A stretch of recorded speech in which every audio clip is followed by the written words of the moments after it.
তো নমস্কার বন্ধুরা, শুরু করছি আজকের ভিডিও। তো আজ অনেক রকমেরই মাছ এনেছিলাম চিংড়ি মাছ, কাতলা, ভোলা। তো এতদিন তোমরা দেখেছো বিরিয়ানির রাইস ঝরে ঝরে পড়ছে, তো আজ দেখবে চিংড়ি ঝরে ঝরে পড়ছে। তো এনেছিলাম এক পিস বড় সাইজের কাতলা।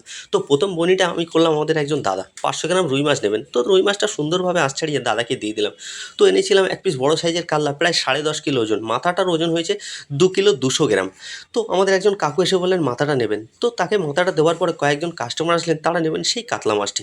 তো কাতলা মাছটি আমি আর দেরি না করে এক এক করে সবাইকে কেটে, কাউকে 1 কিলো, কাউকে 500 গ্রাম, কাউকে 250 গ্রাম, সবাইকে এক এক করে দিয়ে দিলাম। তারপরে আমাদের কয়েকজন কাস্টমার এসে ছোট মাছগুলো নিলেন, চিংড়ি, পার্শে, ভোলা। তো তাদেরকেও মাছগুলো প্যাকেট করে দেওয়ার পরে অবশেষে যেটুকুনি ভোলা মাছ ও কাতলা মাছ ছিল, আমাদের একজন দাদা এসে চাইলেন। তো ভোলা মাছটা কাটা দেখে দাদা ভিডিও করছিলেন ফোনে, বললেন খুব ভালো কাটছি আমি। তারপর যেটুকু কাতলা মাছের লেজা ছিল, তো সুন্দরভাবে আঁশ ছাড়িয়ে পিস করে আমাদের দাদাকে দিয়ে দিলাম। তো দাদা টাকাটা অনলাইনে পে করলেন। তো তারপর চলে এসেছেন আমাদের সাবস্ক্রাইবার বোন। তো তোমাদের ভিডিওটা কেমন লাগলো তোমরা অবশ্যই কমেন্টে জানিও।